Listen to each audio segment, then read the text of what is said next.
एउटा आवाजले 13 वर्षकी रितिकाले झल्यास्य बिउजाउँछ। ऊ आफ्नो आँखा मिच्दै वरिपरि हेर्छे, तर सबै धमिलो देख्छे। लेन्स लगाऊ, एउटा रोबोटिक आवाजले भन्छ। अनि रितिका खाटमै आफ्नो लेन्स खोज्न थाल्छे, तर लेन्स भेट्न सक्दिन। त्यत्तिकैमा त्यो आवाजले यहाँ यता यता भन्छ र रितिकाले आफ्नो गल्तीमा हाँस्दै तकिया मुनिबाट लेन्सको बट्टा निकालेर त्यसबाट लेन्स लाउँछे। लेन्स लगाएपछि उसले सबै क्लियर देख्छे। रितिका खाटबाट ओर्लिन्छे र कन्फ्युज भई टोलाउन थाल्छे। बाथरुम जाने अब भनेर त्यो आवाजले भन्छ। रितिका झसङ्ग हुन्छे, त्यही पनि टोलाएर बस्छे। मलाई अपग्रेड गर्ने बेला भइसक्यो, आज ड्याडीसँग कुरा गर्छु भनेर त्यो भित्रको आवाजले भन्छ। त्यसपछि रितिका बाथरुम पस्छे।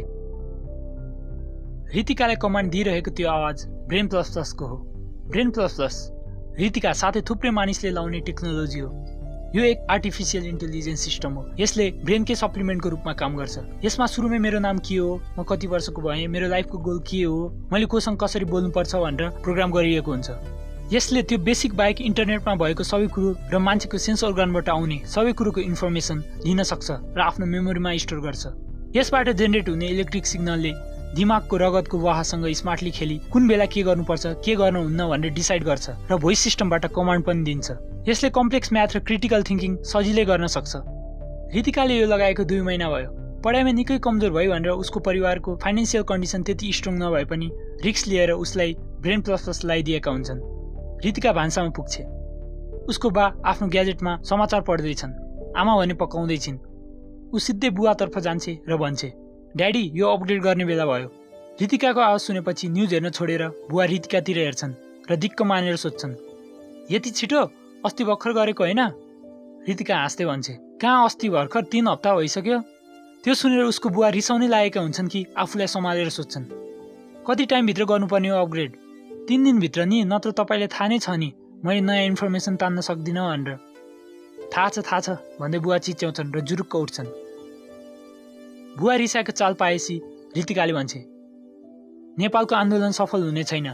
नेपाल भारतवर्षमा 1 महिनाभित्रै गाभिन्छ अब। यो सुनेर उसको बुवा उत्साहित हुँदै रितिका नजिकै गएर सोध्छन्, हो र कसले भन्या? अब स्योर हो, उनीहरूको मिटिङ भइसक्यो। बाहिर भनेको छैनन्, मैले डिप इन्टरनेटबाट निकालेको। प्रेसिडेन्टले हुन्छ भनिसके रे, तर हामीलाई राम्रै हुन्छ। तपाईँको पेसा अनुसार हाम्रो इकोनोमिक लाइफ बेटर हुने प्रोबेबिलिटी इन्क्रिज हुन्छ। त्यत्तिकैमा रितिकाकी आमा चिच्याउँछे, ल भइगयो त कोठामा जा, आज फिल्ड भिजिट होइन तेरो? रितिका छक्क परेर बुवाले हेर्छे। बुवाले पनि जाने सङ्केत दिएपछि ऊ भान्साबाट निस्किन्छे। यो के गरेको के भन्दै रितिकाको आमा रुन्छिन्।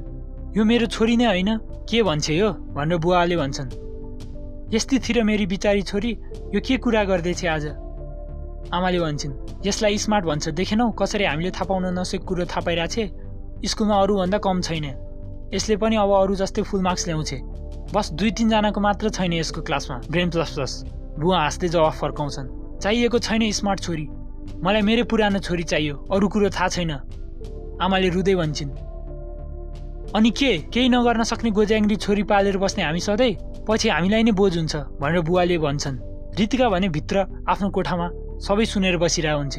उसको आँखाभरि आँसु देखिन्छ, तर ऊ भित्र आवाज आउँछ, इन्टेलिजेन्ट मान्छे रुँदैनन्, जाऊ आज एक्सकर्सनमा, फुटबल खेलाउँछन्, प्र्याक्टिस गरौँ, बेस्ट प्लेयर हुनुपर्छ।